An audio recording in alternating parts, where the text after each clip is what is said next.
Hi,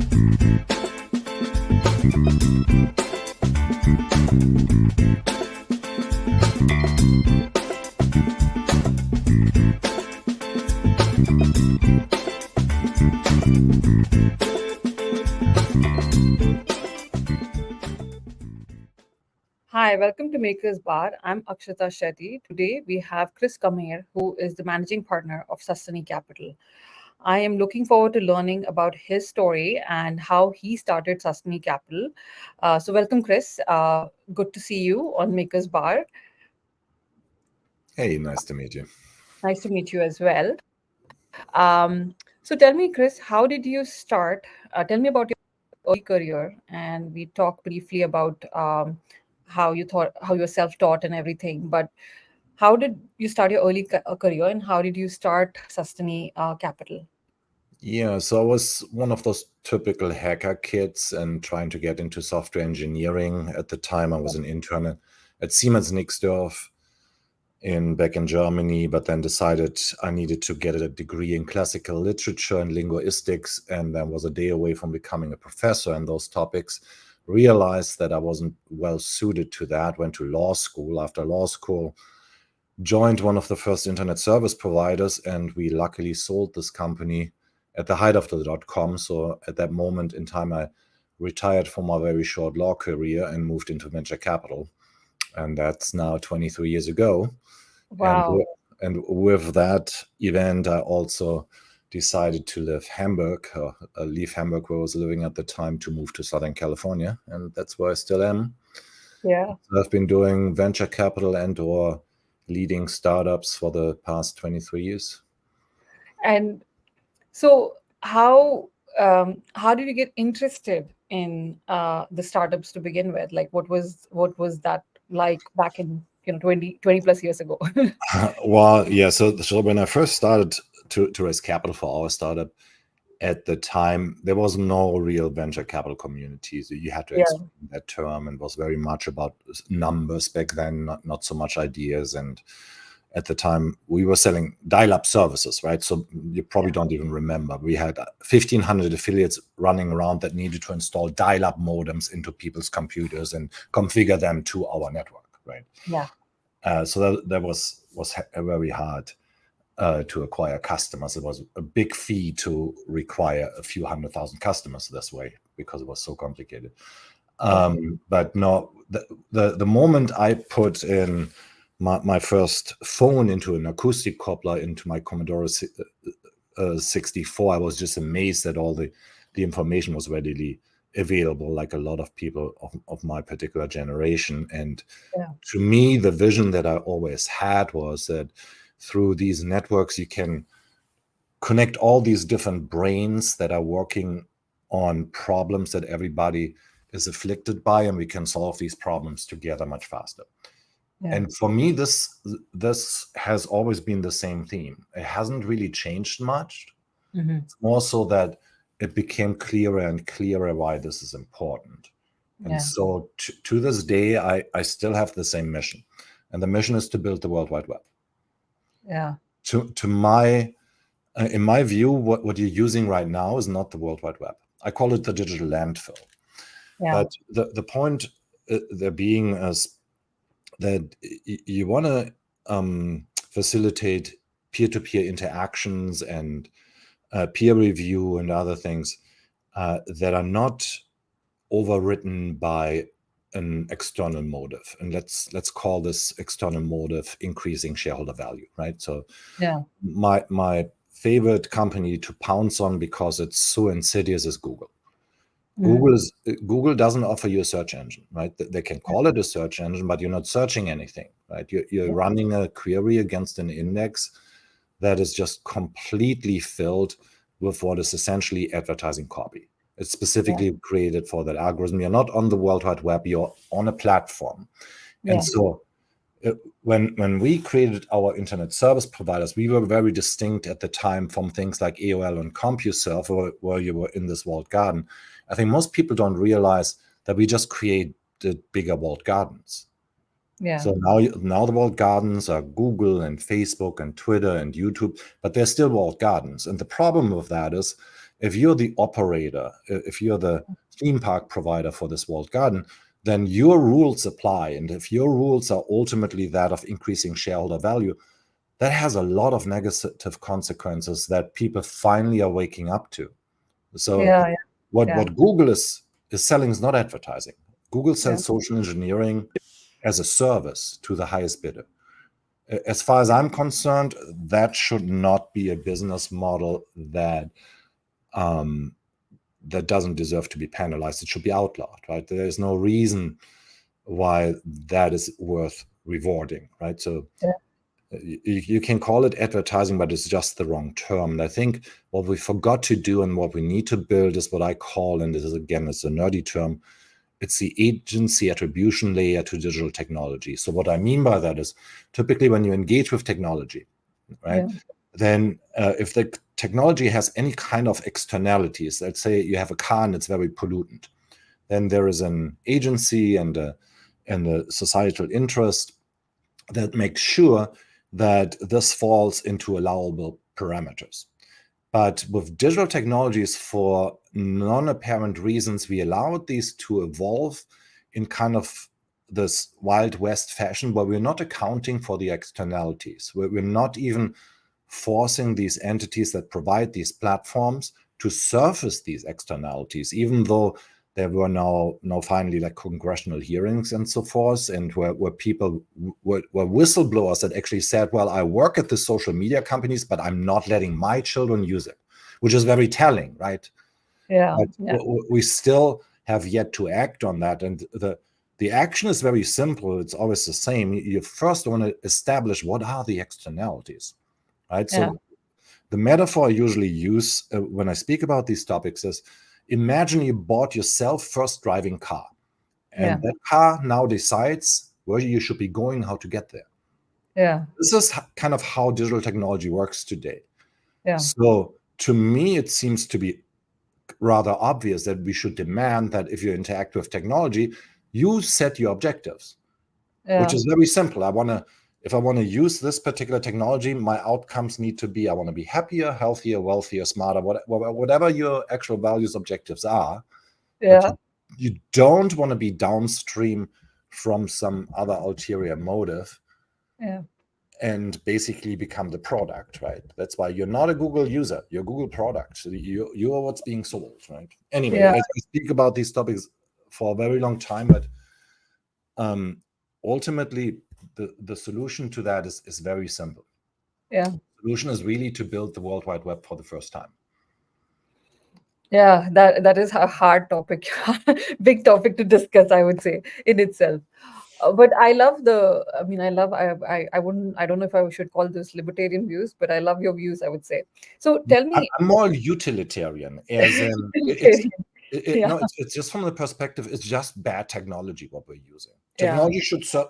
I don't think that's a, that there's a divide there whether or not technologies should serve the individual, right? yeah, That's the yeah, objective. Technology should first and foremost solve the individual. To the extent that the technology has harm, yeah, and to your children, to society at large, we need to surface these harms and act upon them, right? Mitigate against these harms.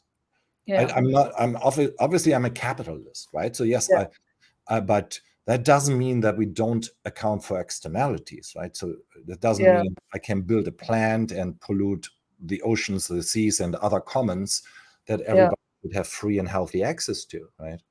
So I have to say, early this year, like Aspen Institute called me for a leadership and good society program, and it was all about how do you create a good society, and it was like 15 of us. They do this 4 times a year for 15 kids.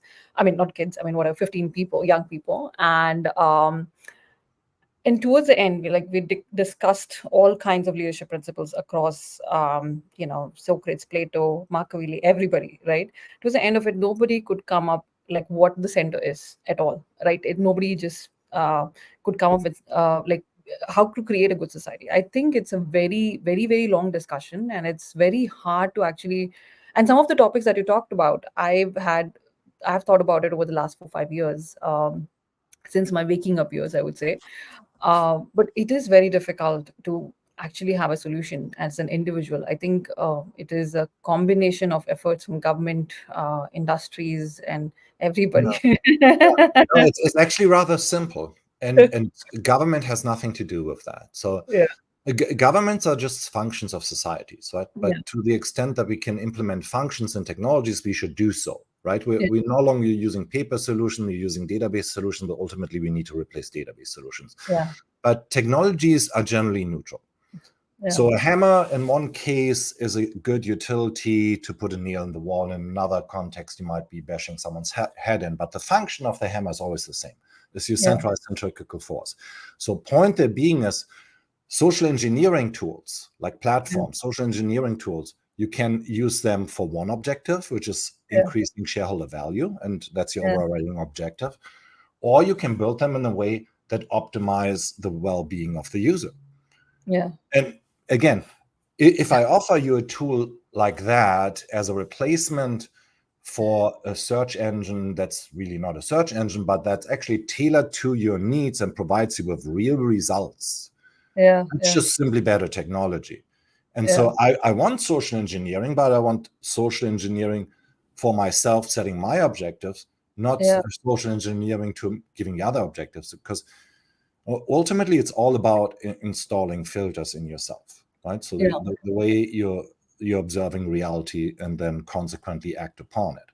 yeah, And so the better your filters are, the more of the noise and the falsities you're eliminating, the more options you have. Ultimately, it comes down to we have a very poor command of language. yeah, Most people do, right? So you cannot really think about a topic when you don't have a refined language. Like the yeah, typical example is people throw this term AI around as an artificial intelligence. yeah, This is a complete non sequitur. There is a functional definition to be had for yeah, intelligence, which is increased directive future options of actions, and you can implement this into code and then apply it to yourselves as a utility. But yeah, intelligence is a uniquely human quality. yeah, So what's my point? The point comes back to once you realize that and you take a step back, it's actually very easy. What are all these externalities that what's the commonality between these externalities that we are observing? The polarization, right? We know what it is. It's the way we allow information distribution to happen. yeah, Because the difference between a thesis and belief is yeah, always the same. A belief will make you look for confirming evidence for the things you already want to believe based on the indoctrination you have been exposed to, either by your yeah, parents or by your school system, and then you're looking for confirmation. You need to break that cycle. So, yeah, meaning the ultimate tool is always the same. You teach critical thinking. yeah, You eliminate belief from your vocabulary and from your approach to engaging with reality. yeah, Ultimately, belief is the root of all evil, right? yeah, yeah, If I but, believe that my God is prettier than yours, or whatever belief you have, yeah, then it's very hard to come to consensus. If I yeah, have a thesis that the world is flat and that there's gravity and other things, then we can collect data and evidence and we have a useful discussion around it. And yeah, that's the basis we need to create for information distribution.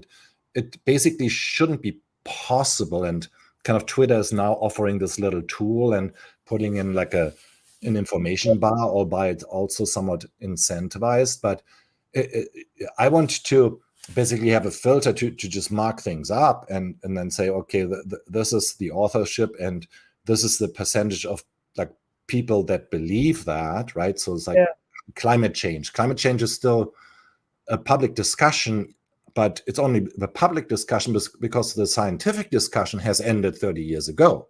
yeah, Just like gravity is a thing, you can ignore it, but you will fall flat on your face every time you do. And yeah, it's the same across any other approach to reality. Anyway, so my yeah, objective ultimately is to create an information distribution system, let's call it the World Wide Web, the internet, that allows you to do exactly that, to recreate your reality consensus. yeah, So once you can only actually effectuate change in the world once we agree that there are certain parameters that are just true, right? So yeah, that there is no United States of America. That's a That's a thought. it's a it's a construct, It's a right? construct. Yes. Yes. It's a construct that if you sit on the moon and you look at the planet and mostly what you see is oceans, right? And then a few creatures on there. So, but perspective is the most important thing you have to have, Yeah. right? Because I always say if you put two people on a like little boat into an ocean, Yeah. they will figure out a way to work together, right? So they're not gonna like row towards Niagara Falls. They're gonna row towards safe shores. Yeah. Yeah. Anyway, so and so my job is kind of to find the primitives that allow to break these cycles, which enable these parasitic systems that found themselves into network technologies and abuse them, right? And there's Yeah. many, and Yeah. they're Yeah. very easily identifiable. So would you call that's your investment philosophy in Sustany Capital? Would you say that? It's a little different. I mean, the overriding principle for investment is timing, right? We have the saying, being too early is the same as being wrong. We Yeah. tried to build a unified messaging system on the AOL backbone in the early 90s, was ahead of its time then, today is still ahead of its time. Yeah. And so for us, we specifically have a requirement to only invest in what we call non-optional technologies. So we're not investing in the next social media platform and the next micromobility thing or any other thing. So we look at what is the overriding paradigm shift. And for us, it's very obvious. The overriding paradigm shift is we have to eliminate databases from network technology stacks. Yeah. Databases are not a viable technology in network technology. You cannot protect databases. It's a cybersecurity issue, it's a national security issue, it's a human rights issue. And that is an insight that most people haven't quite come to yet. Yeah. So then downstream from that, you have to identify certain technology changes that actually find adoption. And so adoption can happen in multiple ways. Either there's this, let's call it the state actor or other overriding force that just says, okay, we are rolling out these digital driver's licenses in California, and now we don't have this plastic card anymore, and this is how these work. They have a certain standard, and if you are a vendor that requires this form of identification, you need to be able to digest it. So it's a pretty good assumption to think, oh, there's going to be technologies that will utilize this new ISO standard MDL something that will allow you to build a new, better solution that's better than this plastic card, and what you can do with that, and it's programmable, and it's privacy and human rights preserving and so forth. So that's one aspect. The other aspect, and that's true for network technology at large, is it's a principle from evolution called the law of requisite variety. So in very simple terms, it's the most flexible in a given system and ultimately rule the system. That's why we don't have Microsoft Super Information Highway, if you ever read Mike Bill Gates' book, but we have the World Wide Web that's run by open source software solutions. Yeah. So, so tell me one thing. I mean, obviously, looks like you started a company, and from there you started a venture fund, and kind of, and you've done this for a long time. Because most people, I've seen founders who basically start companies, and then they make some money, and then they start their venture fund, and then they don't pursue it. Like then they make it as a family office. So, wh- what has kept you this long, and how did you make that transition, right? And what has kept you this long in the business? And it is a tough business. It is not an easy business. Investing is not easy. Right. Really, the fortitude that I met my now partner here at the fund at the time when I did. Yeah. Before that, intermittently, I was doing angel investing, and I was working with a bunch of different startups on and off, just from the spirit of I wanted to see certain solutions in the world.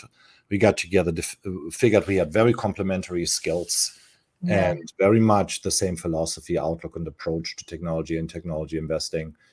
And we built a team around us. So we have our own development team where we do skunkworks development. We have our own hedge fund team. We're very much part of the overall ecosystem. So we are very different than your typical run-of-the-mill venture fund, which we disagree with almost all of their approaches. So we're very You and me. deeply, we're very deeply integrated in academia. I work with a lot of schools, as you probably know. We're doing curriculum design for Harvard and other schools, and really trying to move the topic forward. Again, but also because we are really steeped in network technologies, and network technologies will always be moved forward by the open source community. And you have to speak their language. The constant feedback, I talked to, let's call it 3,000 startups in the past 5 years at least. Yeah. And the feedback that we get at least once or twice a week is the type of question that you're asking. We have never been asked by any other VC. So ultimately, the quality of the answers that you're getting is always determined by the quality of the questions you can ask. Yeah. So I consider any engagement with any startup as a peer review process. So we have a lot of theses on the development of, let's call it, global economic activity at scale and technology supporting that. Yeah. So currencies, point of sale systems, you name it, we have a very detailed thesis around that, like really thesis that we shared for peer review. And essentially the way I look at this startup I'm talking to is running an experiment on that thesis. So share your data, share your insights with me. Tell me where you're wrong, where I'm wrong, right? So that's why when you read the things that I write on HackerNoon or other outlets, I always say, well, this is meant for peer review. I don't need your likes. I want to know where I'm wrong sooner than later. And the person I disagree with most is me from last year, right? Yeah. I love that. Actually, I feel like people who challenge me are the ones who teach me the most. I love that approach, actually. So tell me one thing, like, as you're investing in these companies, do you invest just in private companies or do you do it for publicly traded companies as well? Because from a fund structure point of view, is it like a hedge fund or a pure VC fund, 10-year fund? Oh, we have a number of different vehicles, I should say. So we have more than a dozen vehicles. So one of our companies went public. So we have a couple of unicorns in our portfolio, but we run different type of vehicles. We run venture debt funds. We run typical equity funds. We have a hedge fund. So we do all of it. In the future, we'll mostly do investments from our balance sheet to be more flexible and selectively invite others to join that if and when and where that's strategically useful to us. So that's why I said we're very different than your run-of-the-mill VC. I sit on panels a lot with people that call themselves venture capitalists, and usually I have to ask a lot of questions to understand if they understand the vocabulary that they are using. Which is rather frustrating, right? It's because I like to have intellectually challenging discussions that are very specific to technology that's being developed. So if you're inventing a marketing term, fintech, Web3, right, that's nonsense to me. That I have no interest in talking about that, right? So specifically, if the usual suspects are selling you on like a linear approach, like Web1, Web2, Web3, obviously there's no such thing. We are well pre-Web 1.0. We are missing a lot of primitives for the actual development of the World Wide Web. So, but if I can't have that discussion, why do I have a discussion anyway, right? So I'm not a marketer, right? I'm a technologist at heart. I want to have interesting conversations, and there's very few interesting conversations to be had with the legacy venture complex, unfortunately. I hear you. So most of them are in the business of management fees. That's what they are in the legacy complex is all about. Correct. And so like our debt fund, we're charging exactly zero management fee. So I hear you. So one of the most important topics which I thought was very interesting because and that's why I reached out to you. I read your article on CBDCs and I thought it was very well written. And I want to know, I mean, I'm going to lay out a broad question and say, I want to know your perspectives and then I'll dig more deeper into it. Well, there's a lot of prior vocabulary needed.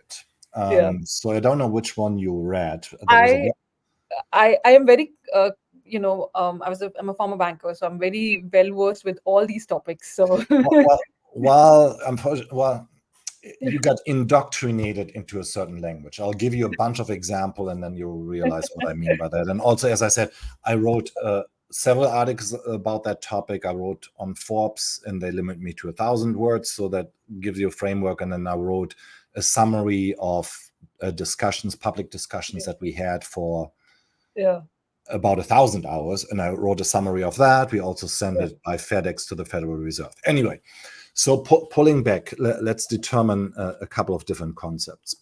So a currency, so it's starting with that term. A currency is a technology that can be used as money. The most common conflation, the most common logical fallacy that people are offering is to equate money and currency. Those are not the same thing. Money is a legal concept. It's an agreement over a unit of account and a medium of exchange. And so I have this book here from Mr. Givons, where he defined money that's being used constantly by the Federal Reserve System and other people, that money is a unit of account, medium of exchange, and a store of value. That is wrong. It's just on its face wrong because it conflates use cases and functions. I'll give you a very simple example. Let's pretend you're observing a particular action, that action being I am giving someone a note and I'm getting something back. So you can deduce certain things. So you can say this is a payment and that this person accepted this note as a form of payment. Well, do you know that this note was accepted as a store of value? You typically don't. Maybe the recipient that gave me a coconut for my $5 Federal Reserve note thought, oh, this is an interesting piece of paper that I can use to kindle my fire at night or make origami with. Usually that store of value function is not part of the agreement. You don't know that. And so that's one of the most common conflations, and it's probably not by accident that people that issue currency, that issue these particular technologies, want you to think of this as a store of value. Generally speaking, but if you're using a fiat currency as a store of value, you're using it wrong, right? So that's actually not a good use case, right? Because there's always going to be more. Okay, so now that we have this one concept explained, I'll just point to a couple of other ones that the legacy financial system likes to indoctrinate you into.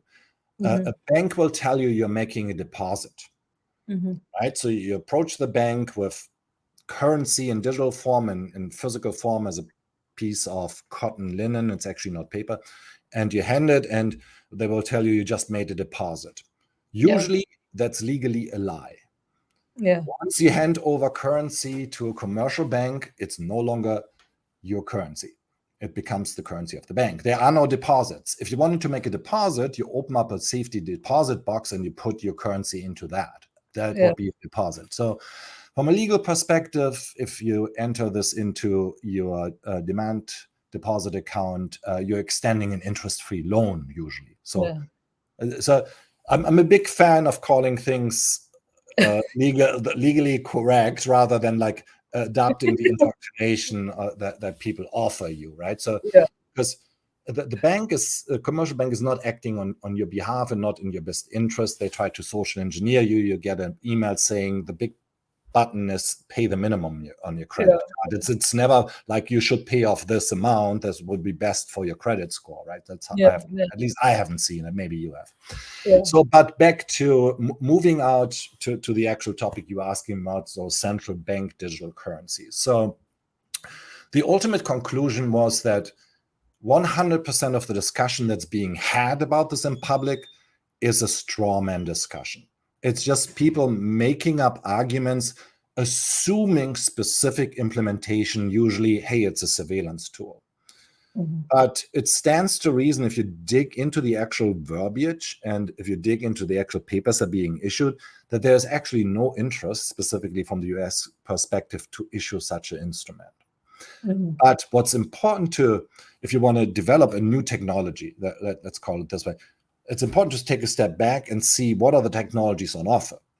So the technologies on offer, and that's even a nomenclature that the Federal Reserve System itself has published, is basically three things from a currency perspective. So there's Federal Reserve notes, which are bearer instruments, and then you got commercial bank currency, and then you got non-bank currency, which is really commercial bank currency that is moved by non-banks. So it's your PayPal account, right? And so if you look at this from a distribution perspective, very few of the physical bearer instrument are still being produced, but important to note, it's our most important export product, the physical Federal Reserve note. It costs about 14 cents to make a $100 note. And you're selling it at face value, even though it's legally an IOU, people usually don't come back and demand a piece of an island for it. Yeah. So, but the other point to understand here is most currency, at least from the United States perspective, but probably it's globally true, is created by commercial banks. Yeah. And so if, when, where this is created for a non-productive real world activity, same house, new $1 million, that is the debasement of the overall currency supply.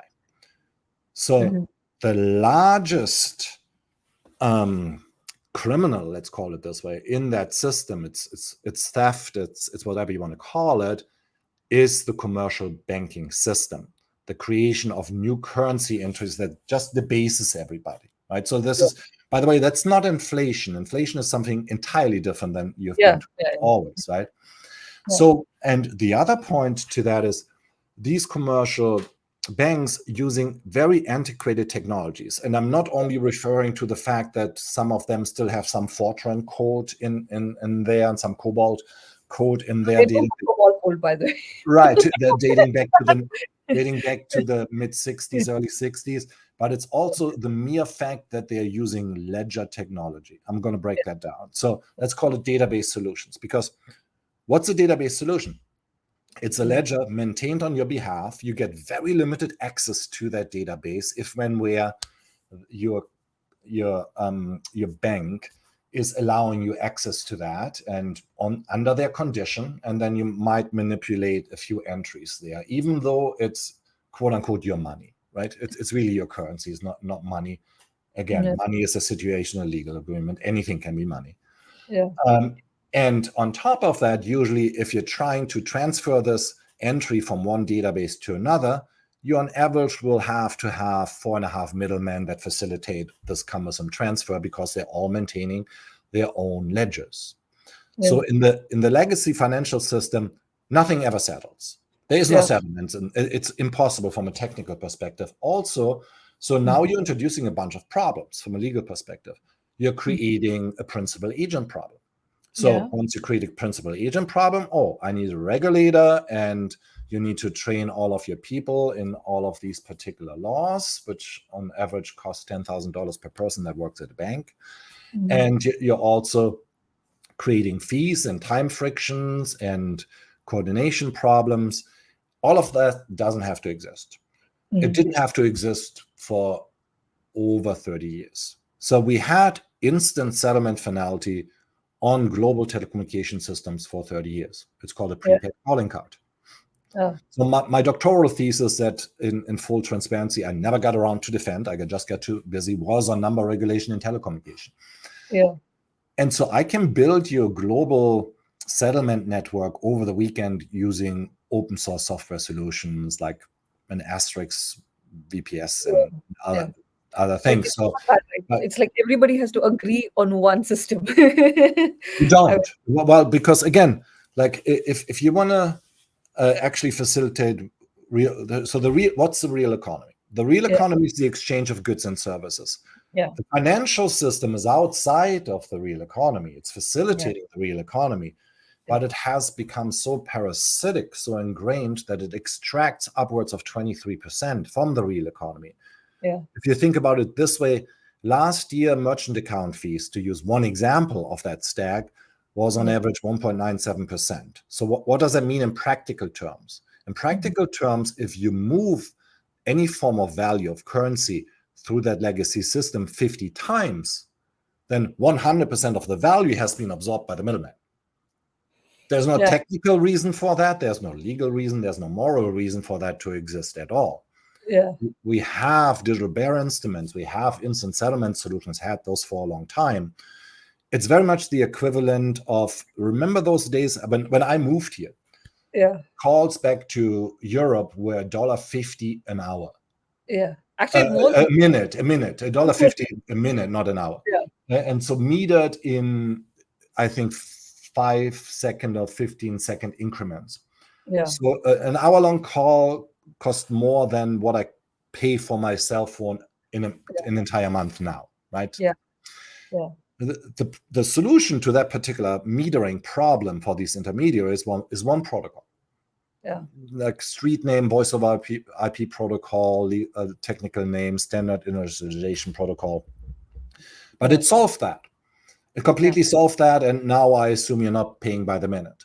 Yeah. But within the quote unquote financial system, we are allowing this to happen. It's the equivalent from a technical perspective as you are being forced to put stamps on emails Yeah. every time. So if we did that, it would exceed the US GDP on any given day within 24 hours right away, given the amount of emails that are being sent. I love the force to put stamps on emails. Yes. Technology. It's technically exactly the same. So there is no reason for these database providers, these banks or other. Again, it really doesn't matter. Banks are just a very obvious example. Yeah. But Yeah. ultimately, if we want to live in free societies, we have to get rid of account-based systems. Yeah. So account-based systems where you, for no legal, for no moral, for no ethical reason, have to establish an account and then hand over part of your agency to a middleman, even though if you think about the currency example and you looked at your last 1,000 transactions that you facilitated using your demand deposit account, your checking account, by swiping a credit card, using Venmo or any other of the apps, you probably could have done every single one of those by handing over cash, and it was just more convenient to not do that. Yeah. Yeah. But cash is actually the better technology. Yeah. Just from all the parameters that you can check off, it's human rights preserving, it's agency preserving, it's privacy preserving, it's feeless, it's instant settlement, and so forth. It's better on all of these components. And it's not a technology problem that we need to solve. It's an incumbent problem, right? It's the incumbent problem that wants us to maintain these legacy technologies for their own benefits, just like telecommunication companies fought voice over IP solutions for a very long time. The Mexican government outlawed voice over IP solutions for over a decade to protect their government maintained telecommunication networks and forced people to pay by the minute if they didn't want to break the law and download Skype. Did people download Skype and make free phone calls? Of course they did. Yeah. Right? Of course they did. Right? It's because it's just better technology, and there's no moral reason for them to be prevented from them. It's just an extractive, self-serving motive. And that's why we still have some, now I forgot the number. I want to say it's 6,000 some commercial banks. Yeah. But it's like, how many email programs do you need? So can I stop you here for a second? Sure. I can talk about this for a very long time. Yeah, because I have questions, and Yeah. I don't lead on my social media platforms because I don't like to talk about topics that I am not insider of. So 2018, true story. I went to FinTech Festival in Singapore. I saw Christine Lagarde, who gave a big massive speech at the FinTech Festival. She was not the head of ECB then. In fact, and she gave this whole. It was called Winds of Change. The speech was called Winds of Change, and I was a banker then. And she said, like, either central banks can exist or commercial banks can exist. Both of them cannot exist at the same time, and you can just have a ledger at the central bank. And I heard the speech. The young me thought that. This is pretty dumb. I don't know why she's saying something like this. I don't understand. Maybe she has some investments in some crypto firms or something like that. But shortly after that, she became the head of ECB, and now she talks about if you have more than $1,000, you cannot basically have you should not be doing any cash transactions more than $1,000, right? That's what she talks about. which is fair. I am not in disagreement with her in some ways. And so now the question is, like, we have 6,000 commercial banks, and as you rightly pointed out, it is inefficient in many ways. And the reason why we have 6,000 commercial banks is, I don't know which was the year. I think it was in somewhere in 1800s, where everybody, like how you start technology startup today, or in the last decade, people were starting commercial banks, right? So so now my question to you is that, what do you see? Do you see? I mean, obviously there is talk, there's chatter about how commercial banks are going to reduce in number. There's a lot of chatter about that, and there's some chatter about how the ledger will move. Technically, a CBDC is nothing, but a ledger is moving from a commercial bank to a central bank, right? Yeah. Well, so this comes back to there are actually no functional definitions of a CBDC on offer, right? Yeah. So if you read this one paper that the Federal Reserve System published, they defined it as a digital bearer instrument, which would be right, but then they kind of muddled this up by adding certain requirements. So Yeah. when you pay cash, you typically don't hand over your passport, right? Yeah. There's a conflation of multiple concepts all the time. So it's trying to tie certain legal concepts to technical concepts. The overriding confusion is here to confuse laws and rules. Yeah. So law cannot be created. You can only be discovering it. Yeah. Right? So laws are those of physics and otherwise deterministic.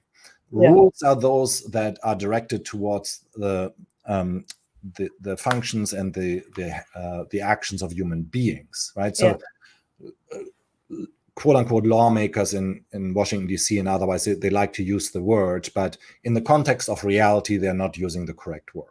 Because even though there's a rule, I'm only supposed to drive 65 miles an hour on the freeway, I break that rule all the time and usually nothing happens, right? So what's the important part here? So you should not ignore reality. Just like the Mexican government tried to ignore reality, that was just better technology and people were downloading voice over IP clients and using it.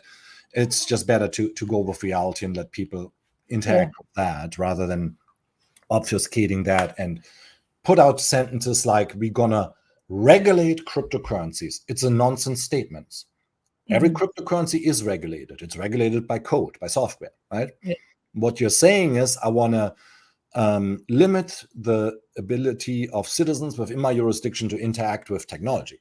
But it's intellectually dishonestly formulated in an effort to sell these rules to citizens, which typically the response would be, I'm an adult, I make my decisions myself, whether or not I want to interact with technologies in a certain way, so leave me alone. That should be the default approach. So on a very simple level, again, this is just better technology, but ultimately, yes, we don't need a commercial banking system for facilitating payments.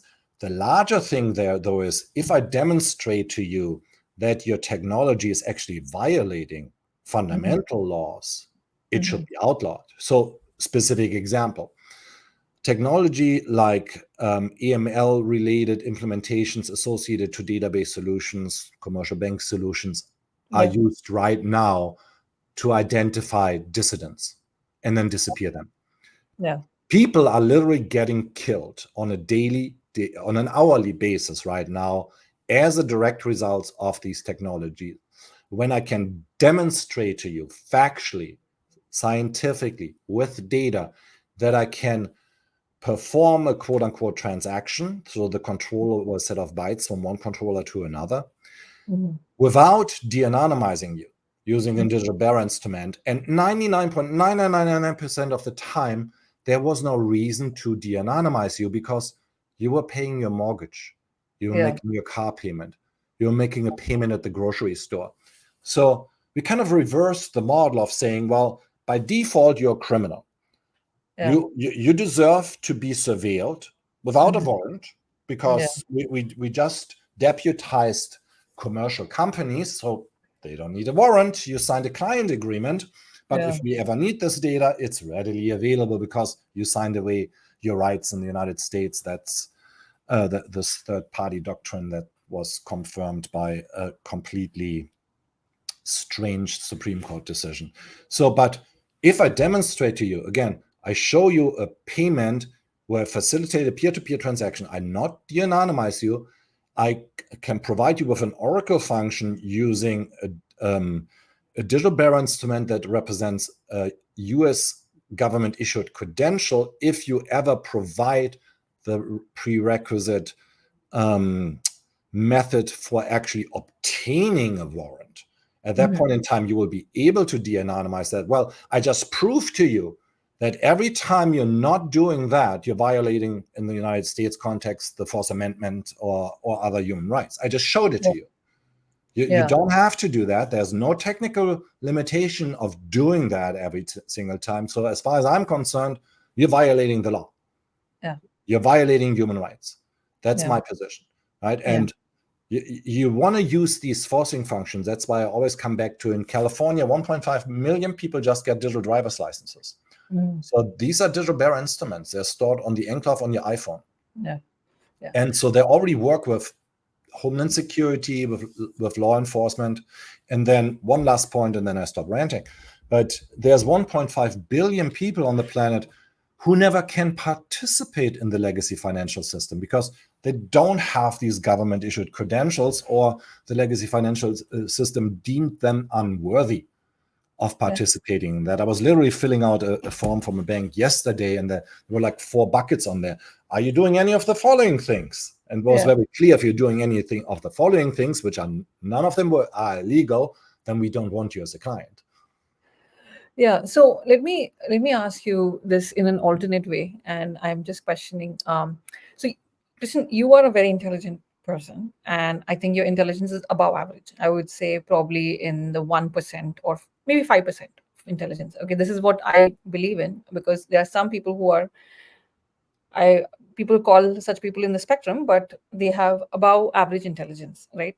But people with normal intelligence, they just need a thought, they just need a construct of a country, they just need a construct of all of this, right? And they need laws. I mean, even the laws, there are only physics laws, as you rightly pointed out. Nobody has even thought out as much as you and I have probably thought out about these topics. And I have friends and people who are very smart, who've gotten some really good credentials from really good universities, don't think about these things. So for an ordinary human, I feel it doesn't matter whether you do $1,000 cash or not, right? Or I mean, $1,000, probably some countries don't. Their annual income might be $1,000, So it doesn't matter to them. But probably for you and I, who are thinking about these topics, probably it matters a little bit more. So I'm curious, like, as we make laws and whatever, rules, and as you call it, this is for average humans who are not in that 5%, right? If you think about it. So so if you ask somebody what a CBDC is, an average working person, average Joe, he would not know what a CBDC is. He or she would not know, I would say, and it would not make any difference to them. They are just worried if they have the money in the bank or not, and it's a construct given to them so that they are able to think about it in that fashion, right? Well, a CBDC is not a thing. It's a meme. It's It's a really a meme. And again, this is you should tell that to Governor of oh, Florida. no, so I think he doesn't no, understand what it I'm very direct. But again, so is. you have to be able to offer a functional definition of a term. So Yeah, what functional is something that I can embed into code that's deterministic, that will work yeah, the same way every single time. yeah, So every single conversation that's been had around this topic doesn't offer a functional definition. It's just making certain assumptions that it yeah, has certain qualities when there is actually not a specific thing on offer. yeah, That's very simple. But then the other thing to understand here, though, is that currencies from a network perspective are actually not that important. yeah, So what I mean by that, what's more important is digitally native credentials. So I've been asked by a large international organization that I won't mention here on the podcast to redesign their global payment gateway that's distributing about $65 billion in aid every year.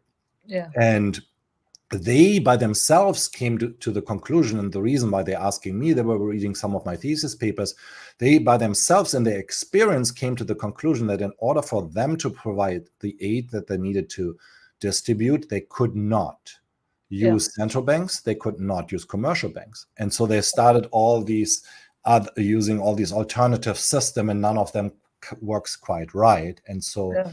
now for the next year, so I'll be overseeing the redevelopment, and I'll describe it on a very high level.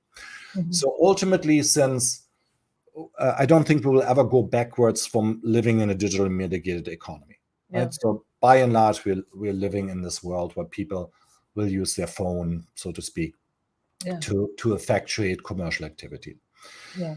So in order for you to be part of that network, you have to achieve a few different things. And from a first principles perspective, you are a node in the network.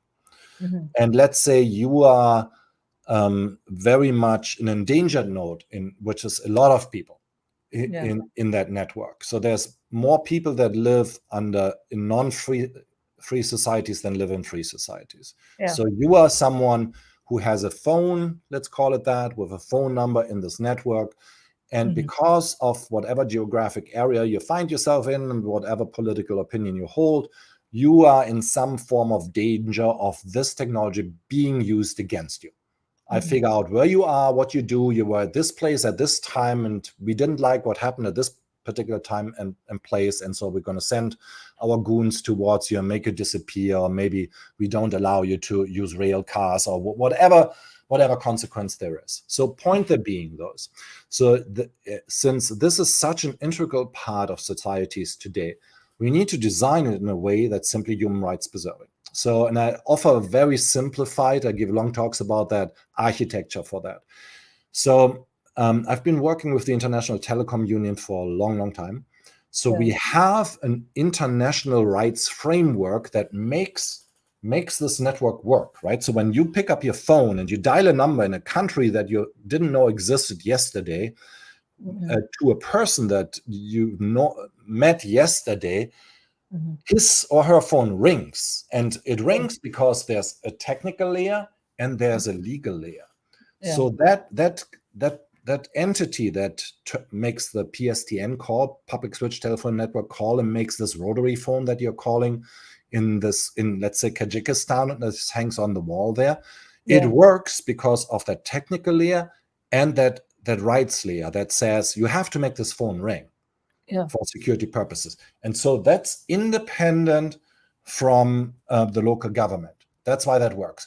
So point there being is, the objective I have is to obtain a country code from the United Nations, from the International Telecom Union, Yeah. and we will give an endpoint to every person on the planet. Yeah. Then to that endpoint, we're assigning a UN credential, United Nations credential, Mhm. in kind of this onion layer way. And then to that credential, we will assign, if, when, where that's still needed, a local government credential. Yeah. So that in that scenario here, which works already in the United States to some extent, it's missing one layer. But when a cop pulls you over in one of the 7 states that already issued digital driver's licenses, you don't give him your phone. What you do is you unlock that credential using a biometrics, and he or Mhm. she gets to query that, but not to see your first, your last name, your address, but Yeah. basically just the requirement that's needed at that time. Let's call it, it's just a green check mark. You have a valid driver's license, so to speak, Yeah. right? And it's Yeah. matching whatever you just did. So I want to use the same system for just a global network of Yeah. any rights, of any rights mechanism. I Yeah. want you and everybody else in the world to have digital property rights in Yeah. order to solve the United Nations' most important objectives to alleviate poverty. We need to enforce strong property rights, which starts, since we are in a digitally mitigated world, which starts with bytes, right? If someone else is in control of your bytes and can just change them or not give you access to that because you participated in a strike, in a trucker convoy, something else that the Yeah. localized government didn't appreciate at that moment in time, then really you don't have rights. Yeah. You really don't, right? So they're subject to terms and conditions and to um, whatever person is in charge, right? Because again, governments, there's always this conflation that's being made that where people say government did XYZ. Government doesn't do anything. Nothing. Government has no agency. Government has agents. It's ultimately very, very important to identify the agent. What is that actual person? When you read rules and regulations, who wrote these rules and regulations, and how does this person get compensated, and who does this person represent? Yeah. But so back to property rights, my thoughts are twofold. You should have digital property rights. That was the final conclusion after having 1,000 hours of discussion. It's like, it seems like super obvious. Yeah. If this is quote unquote my money, I Yeah. should have ultimate control. Shouldn't need a custodian for that if there's no technical, no moral, no legal reason. I shouldn't be forced for some vague legacy technology reason to still employ a third party that all of a sudden is another counterparty to me when I buy bread. Why? Yeah. Right? It's a little bit absurd, actually, if you think about that. Again, comes back to putting stamps on emails. Yeah. There's no justification for that, and it's actually very infuriating if you think about it. Right? It disenfranchises every person on the planet. Yeah. Every single time you swipe your credit card, every time you're using Venmo, every time you're using any transaction that involves a database that you don't control and for all intents and purposes doesn't exist and eliminates you from that particular platform in the morning if the wind changes. Yeah. Yes, if the wind changes. I agree with you. So tell me, so as this topic is going on across the world, and as you rightly pointed out, some of it is a marketing term. That's Web 1, Web 2, Web 3 marketing terms, right? Right. CBDC also a marketing term. I think I we can say that, right? Yeah, so it's really this false fight between two different strawmans that are being created. That's my thesis, right? Yeah. Purposefully, because many of the people that I interviewed, more than 100 people. I haven't published all of that yet. I'm writing a book on actual proper currency design. Okay. But many of these people are very smart, so that's why I think I typically don't assign malice when ignorance will do. But I think some of them have a vested interest in maintaining these legacy solutions and should know better, Yeah. right? But the point that being, my thesis is that this kind of strawman fight is being presented as to distract from the realities that this is a solved problem, right? Yeah. It's like pretending, no, we need rotary phones, we need the Pony Express, right? Yeah. When the reality is, no, we have digital bearer solutions.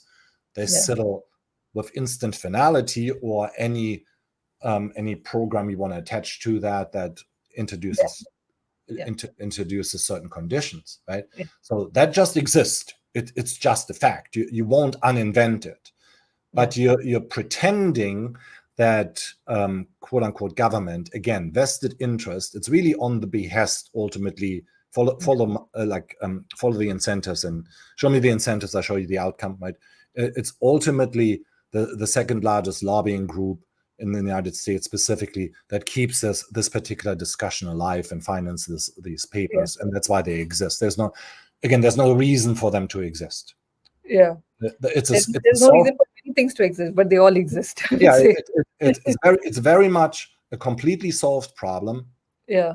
and we're keeping this discussion alive Yeah. in order to distract from the fact that it is a solved problem, right? Yeah. That no one needs any form of new money technologies slash a currency at all. Yeah. And what I want to avoid, to make that clear, is like, so I'm president of a foundation which we're aiming to build smart cities across Africa. And what I'm trying to avoid in that context is turn the people in the developing nations into the equivalent of poor people in the developed nations. So in the developed, quote unquote, developed nations, poor people are those people that don't recognize that government issued fiat currency is not a store of value. Yeah. People that of means don't treat it like that, right? people of means will quote unquote owe millions and billions of dollars, right? So an Elon Musk doesn't have $50 billion in his checking account, right? So and from a legal and technical perspective, there is never a balance in your checking account. It doesn't exist, right? And there's also no fractional reserve. That's also a nonsense term, but it doesn't exist. All digital entries of currency are always in a constant state of lending.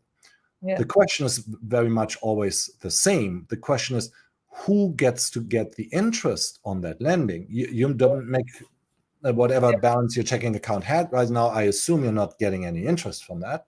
Yeah, checking account none. So my husband jokes about, I mean, I am very particular. Wherever I get interest, I move my money there. And I'm like, I don't want to keep any money in my checking account. He's like, why do you do this?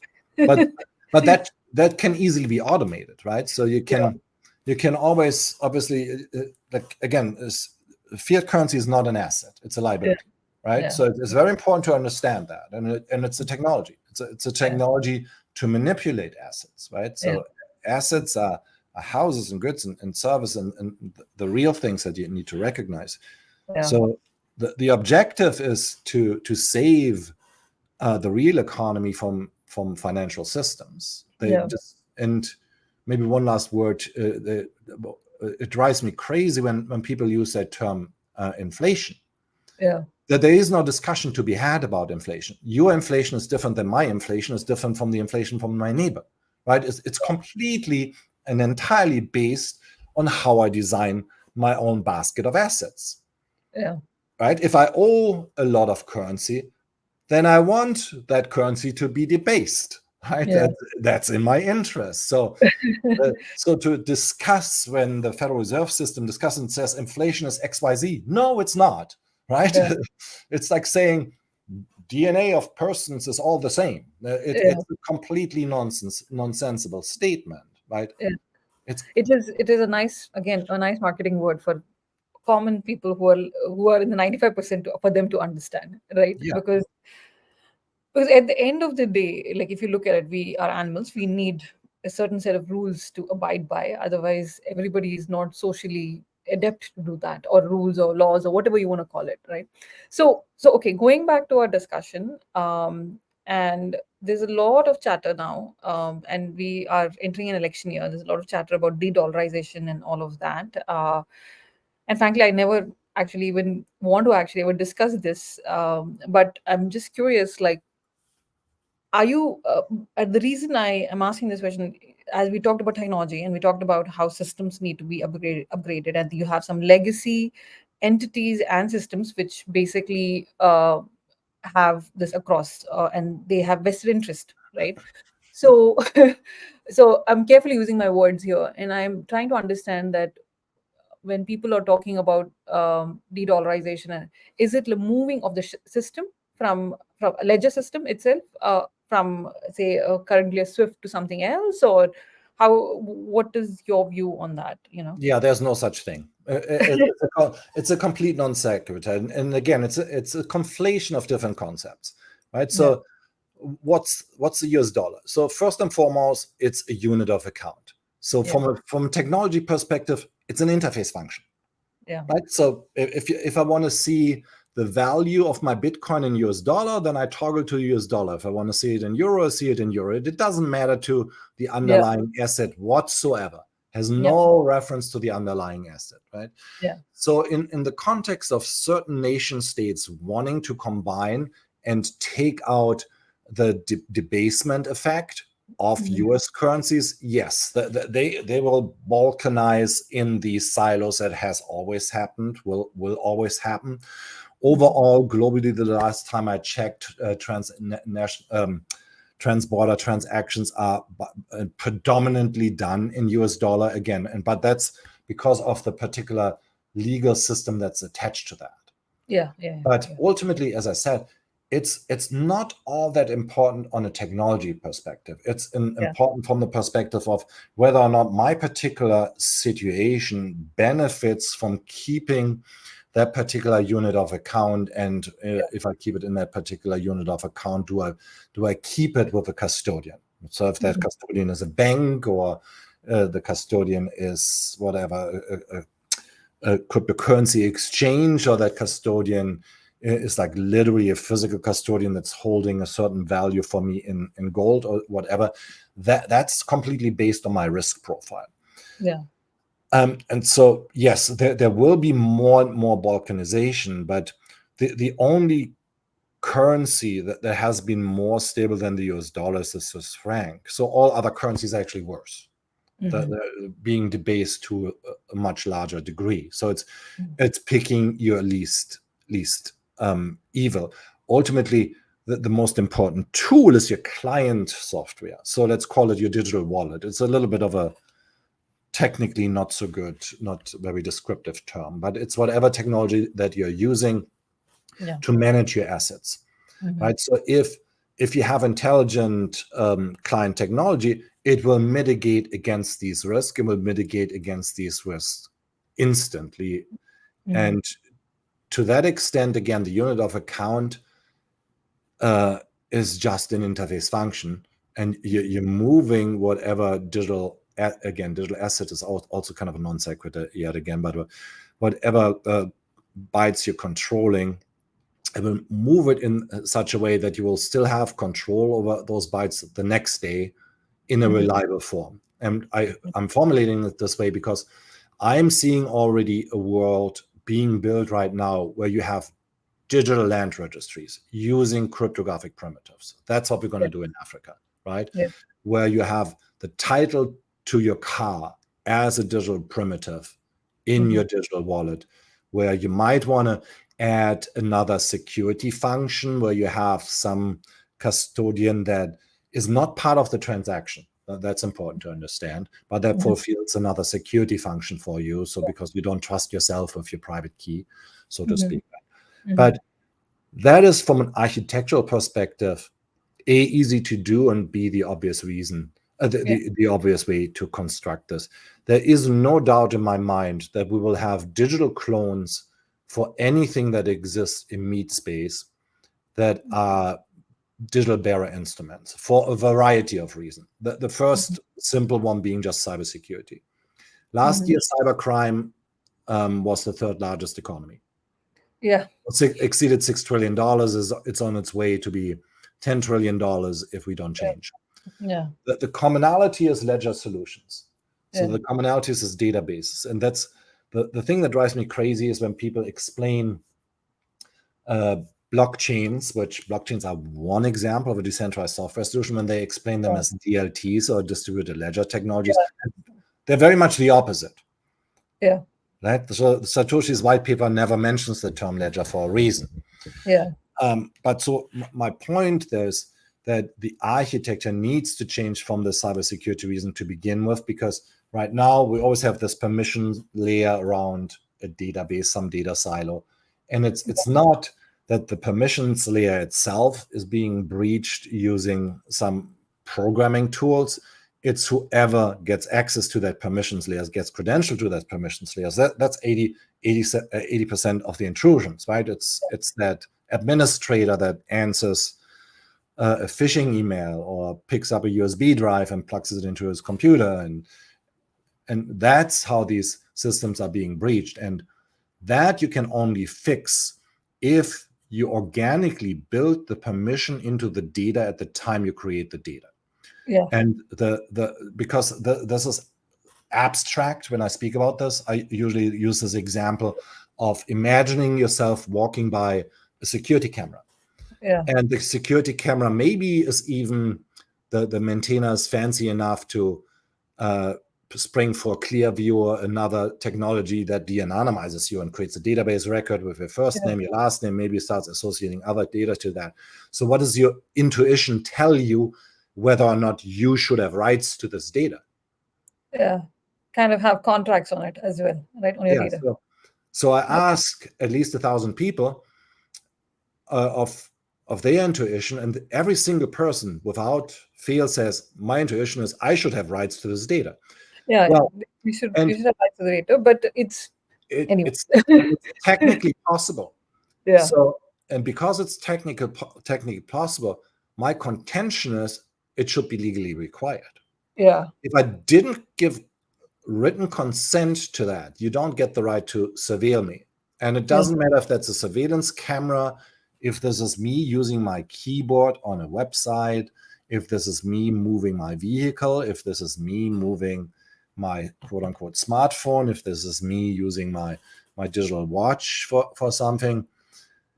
By default, my contention is you have the unalienable right not to be surveilled. The Yeah. simple reason being is the fact that you know that you're being surveilled, and maybe it's not on your frontal lobes, Yeah. it's more subconsciously, but that knowledge changes your behavior. Yeah. It's simple knowledge. So you're actively interfering with human agency. As far as I'm concerned, it's an obvious human rights violation. By default, I have the unalienable right not to be observed. I don't need to fill out anything. I don't need to submit a delete request or anything else.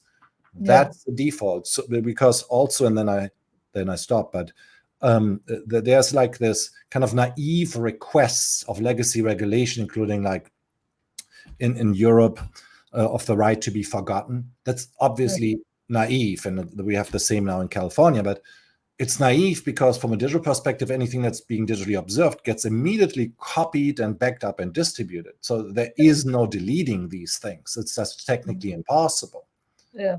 So that's why the correct legal request is, by default, you don't get to create this. And from a cybersecurity perspective, there's a very simple paradigm that every cybersecurity professional will reiterate. You must not collect what you cannot protect. Yeah. You cannot protect anything that is committed to a database, period, full stop. There's a data breach in the United States every 65 minutes. Yeah. Yeah. There might be actually more than 65 minutes. I think there are big data breaches now. That's what I'm seeing in the news, and it's So, not being. so oh, this is the official data based on the people that are Yeah. reporting it, right? So every state has a reporting requirement, and you Yeah. can just look that up, and you can just literally follow along as these Yeah. databases are Yeah. being breached, and that includes government databases. Yeah. So, anyways, we spoke about a lot of topics, and I To have me, to they're say, all the same, by the way. There's three very simple axioms, right? yeah. So technology should serve human beings. Yeah. Digital barrier instrument exist. These are reality. Yeah. They can provide you with property rights and associated human rights. You can apply this to all digital technologies, and you can apply this readily. It's readily available. It's open source. It's basically free, and it's non-optional to do this if we want to live in free societies. So it Yeah. doesn't matter if these database entries are currencies, if these database entries is your likeness, or the title to one of your earthly possessions. It doesn't matter. Yeah. Yeah. Uh, I have to say, I've never met anyone like you. I mean, I think you come very close to actually. We'll discuss some of these things offline as well. But tell me, I mean, I feel like you're very well read and thought about topics much more deeper than what average human beings do. So, tell me of, some of the books or mentors that have actually deeply inspired you to think this way. And this is my struggle because I have a 7-year-old, as I told you before we Right. started the podcast, and I try to. He other day he said something. He read in a history class, and he ranted that back to me, and I told Yeah. him that that is actually not a correct fact, but we will work on this kind of a thing, right? So how how have you developed your critical thinking, and what books and mentors have inspired you through the years? And I feel like this is very important as we are fed and indoctrinated across across different frameworks. Yeah. I would say. Um, so the book that probably influenced me the most was a book written by Stephen Novell. He's a Okay. neuroscientist, and it's a very simple book, really, the way it's written, and it's called Your Deceptive Mind. Yeah. It's a scientific guide to critical thinking, and Yeah. I aim to read it at least again once a year. It's Yeah. a very easy read because it makes use of a lot of examples.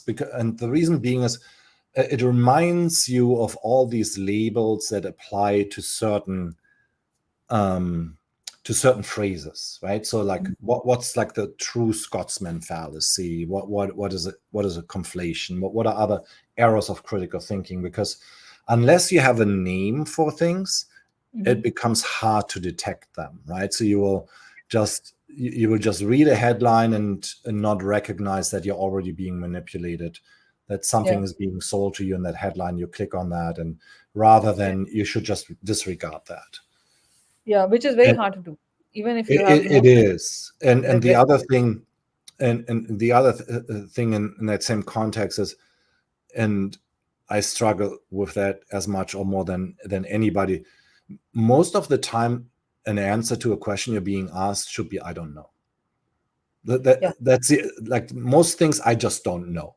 Yeah. That should be a default reflex. Should be, I don't know. Right? Yeah. Yeah. Yeah. I just had an intern for some time, and like at the end of his internship here, I told him, Yeah. listen, I gave you way too many answers when most of the answers I should have given you should have been, I don't know.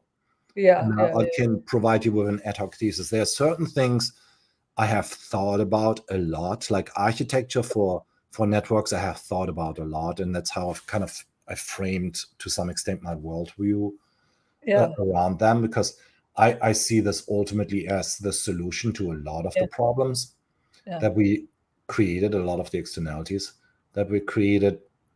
But yeah, I think the best thing that anybody can do is revisit your critical thinking skills on a daily basis and expand your language. Try to Yeah. expand your language daily. Be more nuanced. If Yeah. what I do a lot, almost in every interview with a startup, I interrupt a person and say, "Okay, you just said you're working on digital identity. What is your functional definition? Yeah. Give me a definition of it." And if it's a blank stare, that's not a good sign, right? Yeah. So that's a person that hasn't deeply thought about that. So, Yeah. Yeah. and that's why I try to preempt this and send people like my ideas of what could be a functional definition. I'm totally open for them to be revised, but at least we have a starting point. Because Yeah. otherwise, if we are investing in digital solution, they're by and large deterministic. So they're binary to some extent. You got zeros and ones, and what that means, though, is like you cannot program on metaphors, right? So if you're introducing a metaphor into your code, you cannot Yeah. reliably recreate the same outcome, which is bad, right? Yeah. And the other part to that is, unfortunately, we created artificial disciplines. There's really only one science, it's physics. Yeah. Everything else is a derivative. There's really only one language, it's Yeah. math, right? Yeah. Ultimately, everything is math if it comes Yeah. down to it, right? So I tell my husband this, you teach him physics because I'm not very good at physics, and my son, right, and I'll teach him math because I also agree that ultimately there is only two science. What science is only physics, the laws are only physics, and then Yeah, the other thing is right. mathematics, Yeah. right? And I So also don't like science as a noun, because science is not really a noun. It's the application of the scientific method, right? You form a thesis, and you create variables, you test them, and you're trying to invalidate them. Right? It's a method. There are no scientists per se. To the extent that you got safely out of bed in the morning, you're a scientist. You applied a thesis how to move your body to not fall flat on your face, and it worked again. yeah, And one day it stops working because you find yourself in a spaceship. But typically, it's a good thesis to apply, right? So to the extent that you're doing that, you're applying the scientific method, right? To the extent that you're not doing that, you're a believer, and you're to some extent being ignorant, right? So, yeah, so you want to avoid to be ignorant. It's like my only hope in life is to make slightly better mistake tomorrow. That's my only yeah, hope in life, right? So yeah. because well, And I agree with you. As I get more read, I feel like I don't know anything about anything. that's the best position. That's how you learn, right?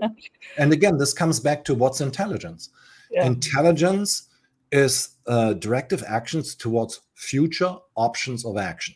That is yeah, a functional definition of intelligence, right? So right. if you hone in on something and you have whatever strange belief that is, that you have certain rewards in an afterlife or whatever that is, that Yeah, determines your actions. I think it's a good thesis to hold that you don't have to die. Yeah.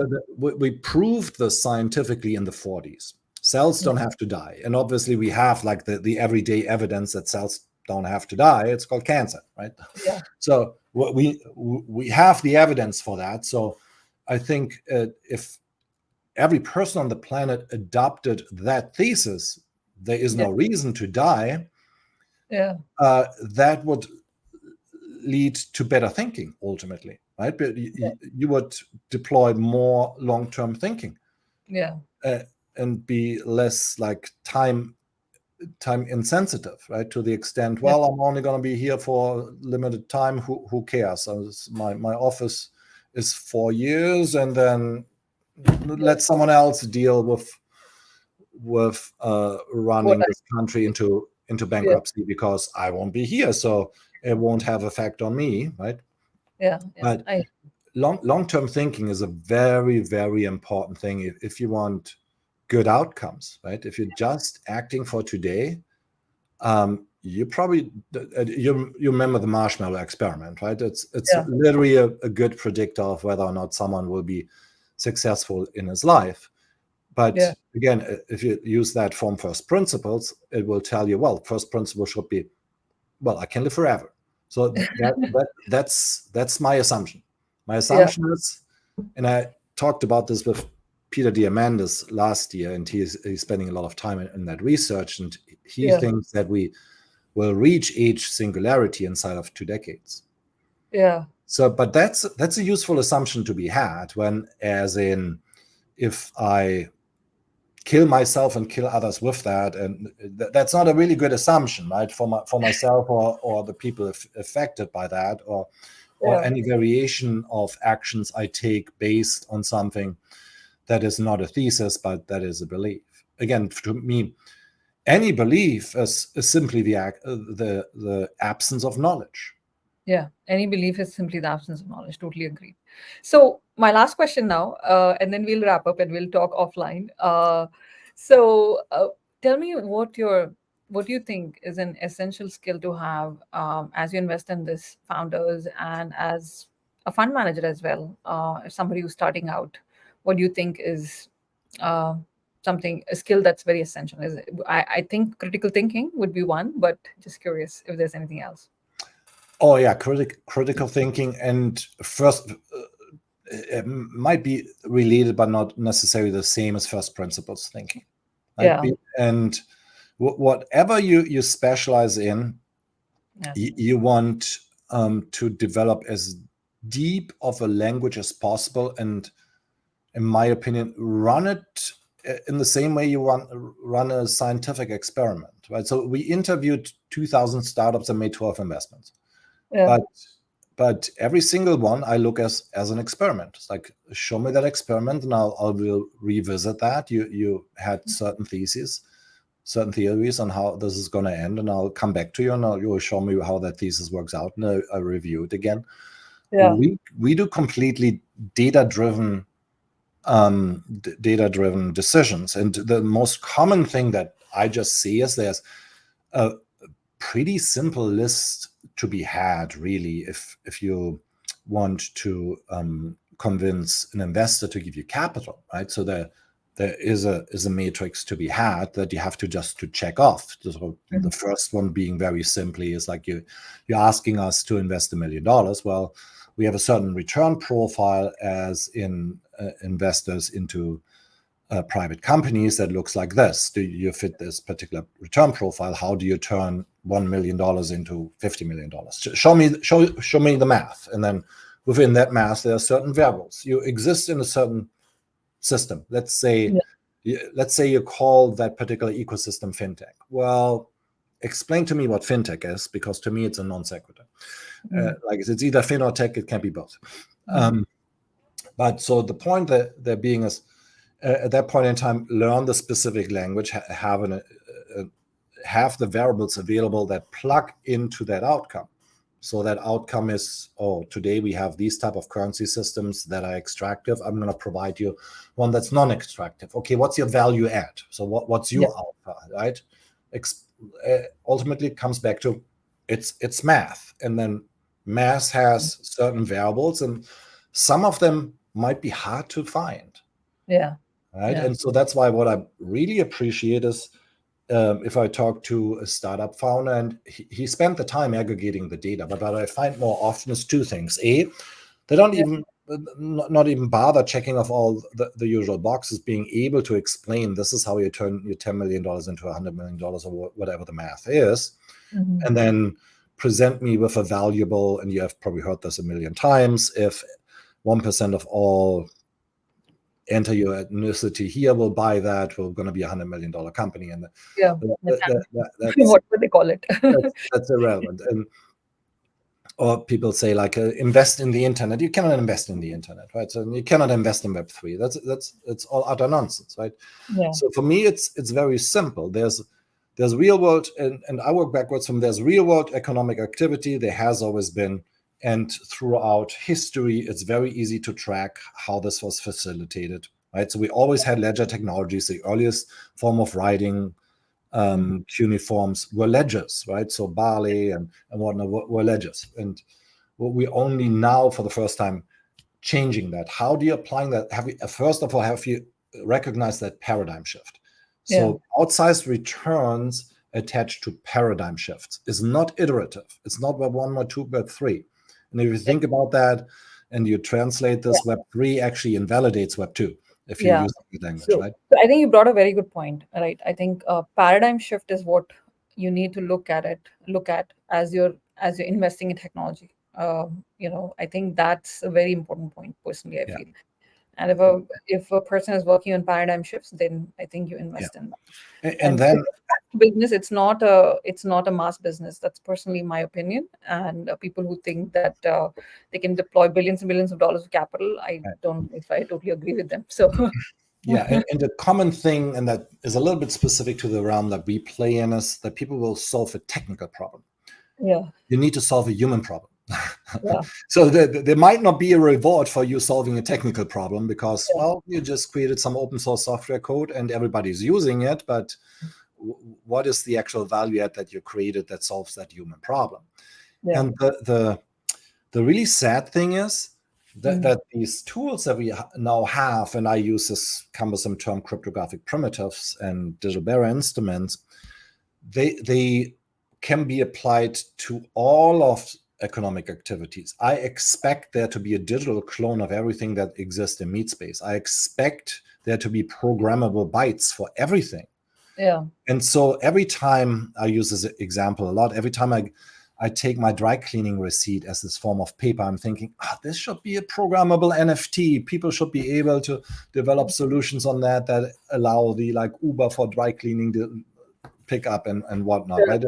Because it's just the very observable difference between what is a dumb byte, a captured byte, and what is an intelligent byte that I can assign more functions to. And yeah, once you adopt this type of thinking, then all around you, all these very obvious things appear to yeah, you, right? yeah, But instead, I see people reinventing the same thing all over again and using blockchains as a storage mechanism, for example, right? Which yeah. It does which make comes sense. yeah, Yeah. which comes back to maybe put a bow around that on your question whether or not what skills The you're only time needing. it will make sense is that if you get, if you get buy-in from stakeholders which have a massive role to play in the Well, economy. ideally, I mentioned it And then briefly you earlier. form monopolistic Yeah, no, entities. no. Ideally, you want to attach yourself to a forcing function, right? Yeah, So the forcing function, I mean, one of the ones I mentioned earlier, once the government decides that credentials should be digitally native, then you better pay attention to that, right? yeah, So and start thinking about what are the consequences, what are the opportunities around that, and then the other part is, yes, you need to obviously pay attention to adoption. So for me, it's a bad sign if I see a marketing budget in your deck. Right? yeah, If you need to market your solution, then there might not be a real need for that, because the yeah, best solutions most often is there's a technologist, and maybe he got together with a few other people and they scratched their own itch. There was yeah, something that wasn't working for them. They figured it out and people start using it. Yeah, yeah. That that that usually leads to really good outcomes. And I have a bunch of this on my shelf that I would like to see in the world. And once in a while, I like refurbish my programming skills and dabble with that. And I feel with that because There's only 24 hours in a day, Christian. That's I all. mean it's as far as I'm concerned, it's trivial, very Yeah, trivial to build a quote unquote search engine that is orders of magnitude yeah, better better than what Google is delivering you. Orders of magnitude, very, very easily, very easily. yeah. Also, uh, yeah, that's another rabbit hole. The whole like Yeah. No, AI. but I think some things where there's a forcing function, you cannot. It is very difficult to challenge an incumbent. Anyways, we'll have discussions long Yeah, time it about. depends on what level you're looking at, right? Yeah, So obviously, what we do, we're looking very specifically in certain directions, and also to some extent is geographic. yeah. It stands to reason that the developing nations will get financial innovation before the developed nations get, right? So the a goat herder It's first, actually true. We didn't talk about that, but yeah, yeah, that is very a true. goat herder did not get a rotary phone in his hut. He got a smartphone, right? And to that same extent, it will sound absurd to a 10-year-old Yeah, today to go into a bank or write a check or like use a custodian, probably, hopefully, right? If we as a society allow that and ask for these solutions to exist, which again I think is a matter of human rights and us being able to live in a free society ultimately. yeah. All right. It was nice talking to you, Christian, and we'll have to end this podcast now, but we will talk more offline. Sure. Uh,